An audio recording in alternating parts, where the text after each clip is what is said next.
Have you ever heard the claim that agencies just don't scale? And what if the truth was actually quite the opposite? And I know it often feels true because agencies have these razor thin margins. They have overwhelming team management, and the lifetime value for a lot of them is typically not very exciting. And as someone who works with over 550 agencies every month, I hear this all the time from my client that managing the agency feels like a prison or an endless uphill battle. But what if I told you that there is a real path to earn over $100 million dollars with an agency? And that is what I'm going to do in today's video. I'm going to review 12 actionable steps to transform your agency from where it is now to a $100 million opportunity. And it's my goal to prove that it's not only possible, but it's very achievable for those who are going to dedicate their time to it. So, what are these steps that are required? The first one is to get a job and or start an agency. And this is one that is very, very important because this is where it's all going to get started. I started my agency at the same time as several of my peers and friends, and we were all 16 years old. We were all in high school. We were getting into the make money online space. There was a few YouTubers back then, but not too many. And I started on my own, and they almost all went to the job route, the internship in the summers, getting on as a underage person with someone they know. And I found that they made so much more progress, so much faster than me, because they already stuck themselves into a model that's already working. And they could kind of emulate the founder, emulate how it goes, learn the systems and processes behind it, where I was just starting an agency on my own and basically didn't know how to do anything. Getting a job, in my opinion, if you have to choose between the two right at the beginning, will accelerate the learning process quite a bit and will get you more money in the beginning.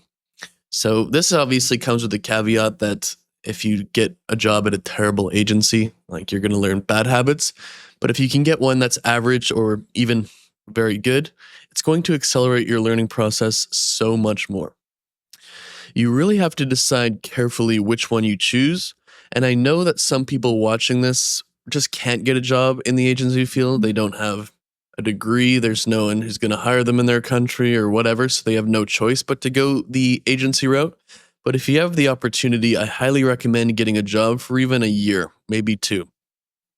And it's very, very important to view the initial few years as a learning stage other than getting money. Like, regardless what you see on Twitter or YouTube and all the success stories, 99.99% of people don't hit it big right away, and it's just not going to be in the cards for a lot of people. So, after you get this job or start the agency, what do you do next? Typically, what you're going to do is struggle for about 5 years, and that's the honest truth of it. I know that I'm successful now, and a lot of people would probably label me that way, but I struggled mightily for about the first 5 years. I never really hit it big until I was 21, which sounds early for a lot of people, but I put in my dues and I started at 16. I just got an early start. The first year I was in business, I did $11,000 in revenue. And that is revenue, not profit. Coincidentally, it was a lot of profit because I was more of a freelancer or solopreneur than an actual agency owner. But it wasn't until the fifth year that I was in business that I made $500,000 in 1 year. And that was obviously great. But a lot of people just think they're going to quit their job or just start an agency right out of university or right out of high school and just make $1 million a year. There might be 1 in a million agency owners that do that and brag about it online, but it's not really how it works most of the time. And having this unrealistic expectation is actually going to ruin your life. You're not going to want to work hard. You're going to give up very easily, and it's just not possible. So I want you, if you do nothing from this video besides this, to reset your expectations as to, I'm going to struggle for 5 years. If it goes better than that, great. If not, then it is what it is. There is so much that you need to know that you don't know and you need to learn. Not only do you need to learn how to acquire customers, you need to learn how to do fulfillment, you need to learn how to build a team, you need to learn how to train, you need to learn how to plan and stay organized. And it's important to understand that this takes a long time. And one of a great phrase that I heard, I think from Warren Buffett, is that You can't have a baby in a month by getting 9 different women pregnant. This kind of stuff just takes time, and you really need to have the right expectations in there. During the 5 year struggle, you need to develop the skills, the experience, see what you're naturally good at so you can pick a good intro offer and recurring service. And these are the two most important things if you want to hit it big with your agency, because having more than a recurring offer or recurring service and an intro offer is going to lead to too many different problems. You see a lot of these agencies that have 20 different services, not a good idea. When you have that many different services, you have low margins because you have to hire so many different roles. It's a bitch to manage. You typically don't get enough reps at any one thing to actually get good at it. And it's very difficult to do advertising and get clients as the everything agency. You need to be known for something specific. So, the number one change that I see with my 550 agency clients, where there's a clear before and after of them making a lot of money versus being average, is focusing on this one intro offer and then doing the recurring service as basically an upsell. So, a great intro offer is usually one time, low risk, low commitment, one of those grand slam offers you hear about. And the purpose of this is to get the customer, it's to get your foot in your door, whatever you have to do. Then, once you get your foot in the door and you get a great result, you can upsell them to a recurring service, and that's going to pay your bills. That's going to get you the high monthly retainers, the high LTV, and that kind of stuff. These two things work together and they cover each other's weaknesses. The weakness of an intro offer is it typically is a one-time service that's lower cost, so it doesn't really build any recurring revenue. And without recurring revenue, we're not going to have a very good agency. The weakness of the recurring service is that it's difficult to sell typically. It's high commitment, people don't really trust you. So the benefit of the intro offer is it's easy to sell and get the client. The weakness is it's one time typically. The weakness of the recurring service is hard to sell, but the benefit is obviously it's recurring. It builds MRR. So each of these cover each other's weakness, and you don't really want to have one without the other. And then once you have these two offers, we need to choose someone to sell to. And that means choosing a repeatable niche. So what I basically mean by a repeatable niche is something where you're going to basically sell the exact same service to every single client in that niche. And this is the one thing, in my opinion, that either limits or guarantees the potential to get rich and do what I'm going to say in this video. Things like e-commerce, things like startups, in my view, are not really a niche. If you have two e-commerce stores with different products, there's really nothing that they have in common other than they run ads and are built with Shopify. It's not like you can get a winning website and a winning ad creative for someone who sells socks and then use that same thing for someone who sells home furniture. These things are not really a repeatable niche, in my opinion, and same with startups. You see a lot of people basically say they service startups. That's their niche. And that's terrible as well, because startups are like, there's no learning or repeatable knowledge between each of them. And it's even worse than e-commerce because they probably don't even have product market fit or a sales team or any customers yet. Probably the worst niche you could possibly do. So people get very inconsistent results when they don't have a repeatable niche because you can't. Like, you can't just guarantee that you're going to get results every single time. In a lot of cases, a 50% success rate is a very good rate.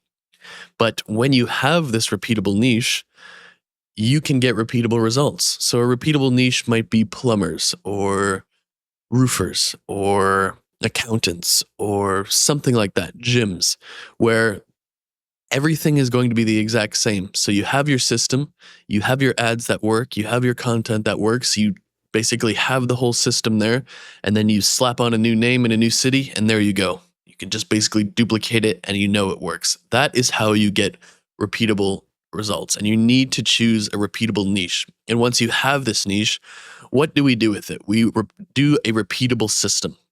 So systems are the thing that we're going to determine our success and failure in everything we do, life, business, all of that kind of stuff. And our ability to get rich with an agency determines solely on how good our systems can become. We need to have a repeatable system for the website, for the paid ads, for the content, for the cold email, for the partnerships, all of that kind of stuff, because we have this repeatable niche and it's all going to be the same. So if I go commercial cleaning, I make a commercial cleaning agency. My first client is in New York City, for example. I find paid ads that get clients or book meetings. I find a content strategy. Maybe it's they film themselves cleaning and they speed it up to like 100x, and you see those videos on shorts all the time of people cutting grass and doing all that kind of stuff. Maybe they do that. Maybe they cold email building managers and resident managers and office managers and that kind of stuff. And that's like their cold email recipient.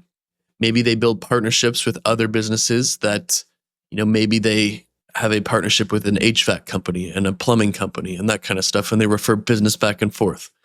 Maybe you have a landing page that has a VSL on the thank you page and a book a call link, and that's your funnel. Whatever it is, because we have a repeatable niche, we can put all of our time and effort developing that system, and everything will be the same in it. You just copy and paste it, change the company name, change the location, and you're almost guaranteed to get good results. And then when we have this system, what do we do next? We become the go-to in our niche. When you are able to get consistent results with this repeatable system, you will naturally become the most sought after agency in your niche. It's inevitable.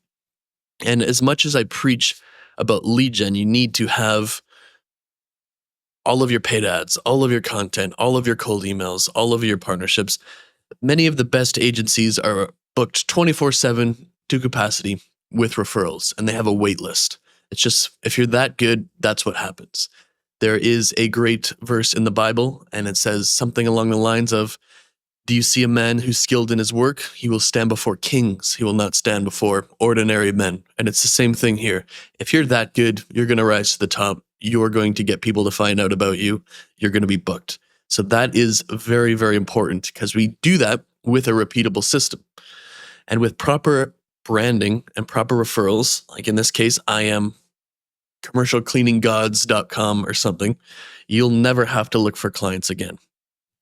Your systems, your hiring, your training, your operations, your optimizations, everything will get better and better over time, because you have, let's say, 50 clients in this niche.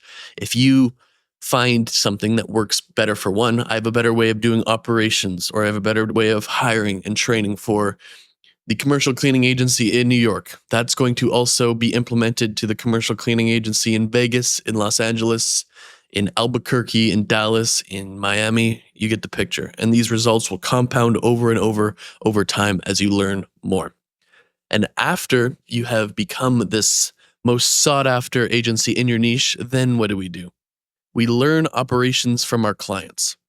So if we've branded ourselves as the go-to agency and have the results to back it up, we will then take it a step further. We'll observe our clients, learn operations, and start optimizing that too. Because we'll probably have a client pool of 50 to 100 of the best clients in our niche, we can look for, what do they all do in common? Maybe we interview them and say, we need to get this information for your operations to better support you. And then what do? Give us 10 things that you do. And then you take all of that data and say, what are the things that they have in common of all of the successful commercial cleaning agencies? What do they have in common? And then we turn that into our own operations system.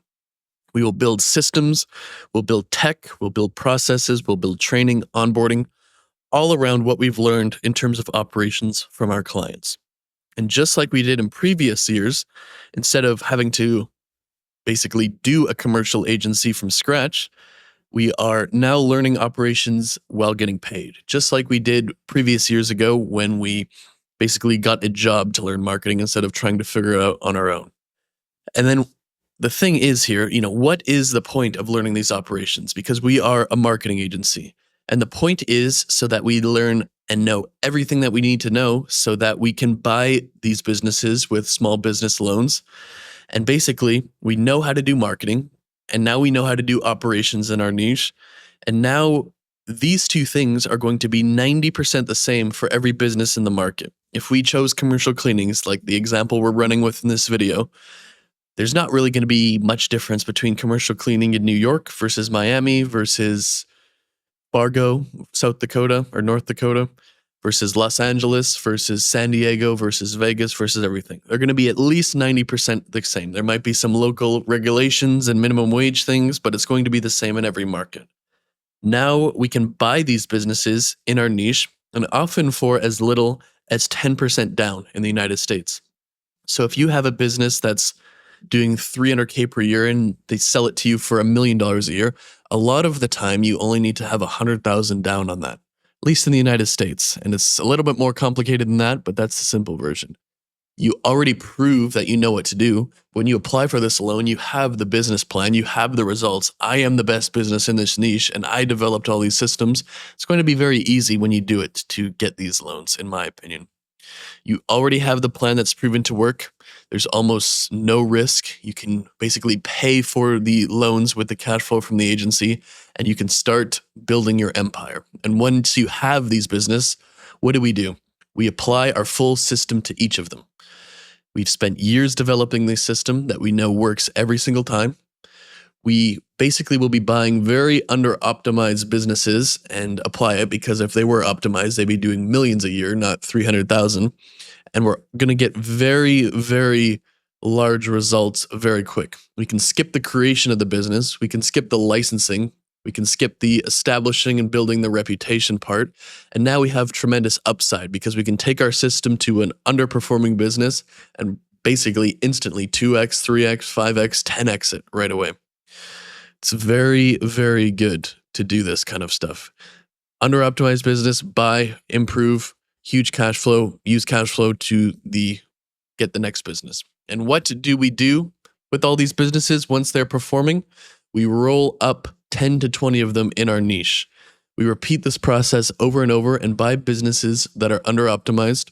We'll buy them in different cities, places, probably not countries, to be honest, but different cities and places for sure. We will create a little empire of these businesses. And because we have multiple, that's going to give us a more revenue, and it's going to give us a greater combined valuation. 20 businesses will always have a better valuation than 1 or 2. And we're going to manage all of this with the tech and the systems in one central location. So we have our operations system. Maybe we have a dashboard, and I'm currently in Los Angeles right now. Maybe I manage these all from my desk where I am here in Los Angeles. We have our tech that we made. We have our systems. We have visibility into everything. And it's kind of like having a bunch of different franchises or locations. Maybe not franchises, but different locations. But it's all one company. And then once we have 10 to 20 in our businesses in our niche, our goal is to apply the system to get $1 to $2 million EBITDA in each. So if we get them all to $1 to $2 million EBITDA, that's probably going to be between 10 and 40 million in EBITDA, depending on if we have 10 or 20 different ones. The businesses and holding companies of that size can get multiples between 5 and 15 times. They're all going to be managed from a central location, like I said, which makes it a very, very attractive thing to do. And all of our optimizations will apply to all of them. We already have the system. We already have the marketing, the optimizations, the operations. Everything is going to benefit from it. Whether they come in and we paid 300K for them or $1 million or whatever, it's going to be a very good thing. And once we have achieved all this, we can probably guess what we would do next, and that is to sell to private equity for $100 million. So something like this would be a wet dream for private equity. Private equity is currently making tons of money rolling up companies like this, especially in trades, and this would be very desirable for them. And we've now taken years to learn all of this stuff, and we can reap the rewards, either by selling the business and keeping the cash flow or exiting for a ton of cash, and it's up to us. So if we do this, we go through steps 1 to 11. We probably dedicate 5, maybe 10 years to this. What happens next? We have made a lot of money and gotten rich with a marketing agency. Congratulations. So this is the 12-step process to doing so, and it's a lot different than what the average agency does, where they're just trying to scrape by and make ad creatives for X, Y, and Z e-commerce brand. But if you have the skills, you have the drive, and you just like the agency model, this is really possible for you. So that is going to be the end of this 12-step plan. And if you liked my video, comment, subscribe, and I will see you in the next one.